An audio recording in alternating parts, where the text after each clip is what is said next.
आज प्रधानमंत्री नरेंद्र मोदी ने रशिया के राष्ट्रपति व्लादिमीर पुतिन से फोन पर लंबी बात की है और प्रधानमंत्री मोदी ने राष्ट्रपति पुतिन को इस साल भारत और रशिया वार्षिक शिखर सम्मेलन में हिस्सा लेने के लिए भारत आमंत्रित किया है और वो आ भी रहे हैं। आपको याद होगा, इससे पहले भारत के राष्ट्रीय सुरक्षा सलाहकार अजीत डोवल ने मॉस्को में रशिया के राष्ट्रपति पुतिन से मुलाकात की थी। पिछले महीने भारत के विदेश मंत्री एस जयशंकर चीन के दौरे पर गए थे और भारत, रशिया, चीन और ब्राजील, ये चारों देश वो हैं जिनके खिलाफ ट्रंप लगातार अब कड़े एक्शन ले रहे हैं। इसका अब असर यह होगा कि ये चारों देश एक दूसरे के करीब आ जाएंगे, इनकी दोस्ती अब पक्की हो जाएगी।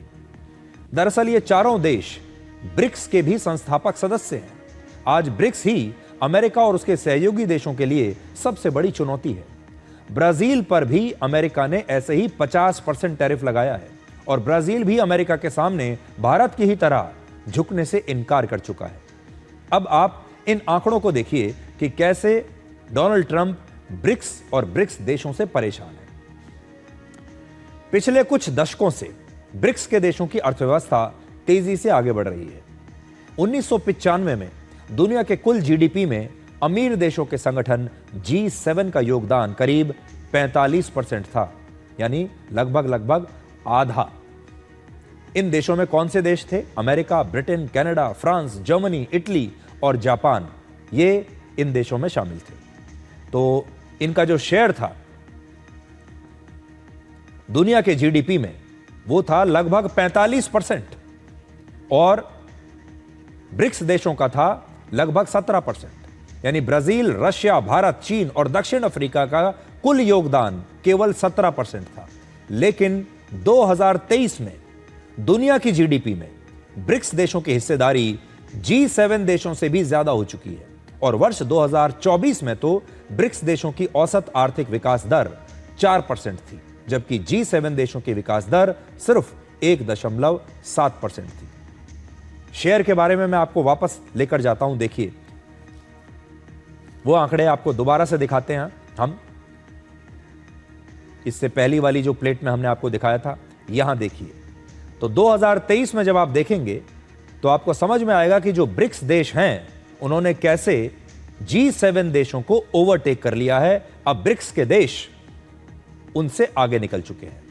आज ब्रिक्स को एकजुट करने में भारत सबसे अहम भूमिका निभा रहा है और यही कारण है कि ट्रंप भारत से सबसे ज्यादा परेशान इस समय हो रहे हैं। भारत के प्रधानमंत्री रशिया के राष्ट्रपति से भी बात कर रहे हैं, ब्राजील के राष्ट्रपति से भी बात कर रहे हैं और अभी खबरें ये भी हैं, हालांकि इसकी पुष्टि अभी नहीं हुई है, कि हो सकता है कि प्रधानमंत्री मोदी जल्द ही चीन का दौरा भी करें। हालांकि ये अपुष्ट खबरें हैं, लेकिन अगर प्रधानमंत्री मोदी चीन चले गए तो ये अमेरिका के लिए बहुत चिंता वाली बात होगी। लेकिन आज बड़ा सवाल यह भी है कि क्या भारत सिर्फ अमेरिका को काउंटर करने के लिए चीन पर विश्वास कर सकता है? क्या चीन अमेरिका से ज्यादा विश्वसनीय दोस्त है? ये एक बड़ा प्रश्न चिन्ह है। इस पर किसी और दिन हम विश्लेषण करेंगे। लेकिन वर्ष 2010 में अगर आप याद करें तो एक फिल्म आई थी जिसका नाम था फंस गए रे ओबामा। इस फिल्म में 2008 और 2009 में अमेरिका में आई आर्थिक मंदी के असर के बारे में बताया गया था। तो क्या अब ट्रंप भी अपने इस टैरिफ वॉर पर फंस गए हैं? ट्रंप आज पूरी दुनिया के खिलाफ ये टैरिफ वॉर कर रहे हैं। कई देशों पर उन्होंने अनाप शनाप टैरिफ लगा दिए हैं। अब अमेरिका को ही इसकी वजह से गंभीर आर्थिक संकट का सामना करना पड़ सकता है। ऐसी कई रिपोर्ट्स आ रही हैं जिनके मुताबिक अमेरिका में इस साल कृषि के विकास में करीब 1% की गिरावट आ सकती है। कृषि के विकास दर में कंस्ट्रक्शन का काम करीब 4% नीचे जा सकता है। टैरिफ बढ़ाने की वजह से 2025 और 26 में अमेरिका की जीडीपी हर साल लगभग 0.5% नीचे गिर सकती है। अगले कुछ महीनों में अमेरिका में अलग अलग सामानों की औसत कीमतों में 2% तक की वृद्धि हो सकती है और कुछ महीनों में अमेरिका में जूते और कपड़े 35% तक महंगे हो सकते हैं। टैरिफ नीति और विशेष रूप से भारत के साथ बिगड़ते रिश्तों को लेकर अमेरिका में ही अब ट्रंप की आलोचना हो रही है। बहुत सारे आर्थिक एक्सपर्ट्स उनकी आलोचना कर रहे हैं। और अमेरिका की विपक्षी पार्टी के सांसद ग्रेगरी मीक्स वो ये कहते हैं कि ट्रंप भारत के साथ अमेरिका के वर्षों पुराने रिश्तों को खराब कर रहे हैं। अमेरिका को भारत के साथ अपने संबंधों को सुधारना चाहिए। इससे पहले भी अमेरिका के बहुत सारे सांसद, अमेरिका के बहुत सारे नेता, पूर्व मंत्री, यहां तक कि डोनाल्ड ट्रंप के ही कुछ सहयोगी ये बात कह चुके हैं कि डोनाल्ड ट्रंप अमेरिका के संबंध भारत जैसे विश्वसनीय दोस्त के साथ खराब कर रहे हैं और ये बात अमेरिका के लिए आगे चलकर बहुत नुकसानदेह साबित होगी। आप आज दुनिया में एक व्यक्ति बताइए, एक एक्सपर्ट या अर्थशास्त्र को समझने वाला कोई एक व्यक्ति जो ये कहता हो कि ये टैरिफ वॉर शुरू करके डोनाल्ड ट्रंप ने सही काम किया है। तो ये आने वाले समय में एक बहुत बड़ी खबर बनेगी। दुनिया की ये सबसे बड़ी खबर पहले ही बन चुकी है, क्योंकि डोनाल्ड ट्रंप लगातार जो कर रहे हैं वो पूरी दुनिया पर असर डालने वाला है। आज हम आपको एक और खबर के बारे में बताना चाहते हैं।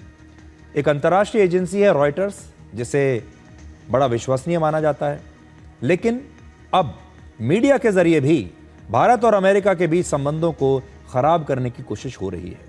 रॉयटर्स ने आज एक खबर लगाई जिसमें उन्होंने कहा, India pauses its Boeing deal, India pauses plans to buy US arms after Trump's tariffs. यानी भारत अमेरिका से जो हथियार खरीदने वाला था, जो डील हो चुकी थी, अब भारत ने उन डील्स को रोक दिया है। यह खबर रॉयटर्स ने फाइल की है, लेकिन भारत के रक्षा मंत्रालय ने इससे साफ साफ इनकार किया है। अब देखिए, इस खबर में लिखा है, new Delhi has put on hold its plans to procure new US weapons and aircrafts. यानी हम अमेरिका से जो हवाई जहाज खरीदने वाले थे, जो और बड़े बड़े हथियार खरीदने वाले थे, अब उन सब पर, उन सारी डील्स पर भारत ने कुछ समय के लिए रोक लगा दी है। अगर आप इस खबर को देखें और पढ़ें तो आपको ऐसा लगेगा कि अब भारत ने भी अमेरिका के खिलाफ कदम उठाने शुरू कर दिए हैं, लेकिन यह खबर गलत है। अब आप देखिए, जो पश्चिमी मीडिया है, पश्चिमी देशों की जो न्यूज एजेंसीज हैं, वो कैसे गलत खबर, फेक न्यूज चलाकर दो देशों के बीच संबंधों को और ज्यादा खराब करने की कोशिश कर रही है। भारत ने ऐसा कुछ नहीं किया है, भारत सरकार ने इसकी कोई पुष्टि नहीं की है, कोई फैसला नहीं हुआ है, लेकिन यह न्यूज एजेंसी ये खबर छाप देती है। इसलिए इस खबर का खंडन किया गया है और कहा गया है कि भारत सरकार ने ऐसा कोई कदम या फैसला अभी तक नहीं लिया है। यह खबर इसलिए हम आपको बता रहे हैं क्योंकि आज बड़ी बड़ी जो न्यूज एजेंसीज हैं, पश्चिमी देशों के जो बड़े बड़े अखबार हैं, जिन्हें बहुत विश्वसनीय पहले माना जाता था और हम लोग दुनिया के इस हिस्से में इनकी खबरों पर आंख बंद करके भरोसा कर लेते थे, अब वहां से भी गलत खबरें आ रही हैं। वहां से भी ऐसी खबरें आ रही हैं जिसमें आपको एजेंडा साफ नजर आएगा।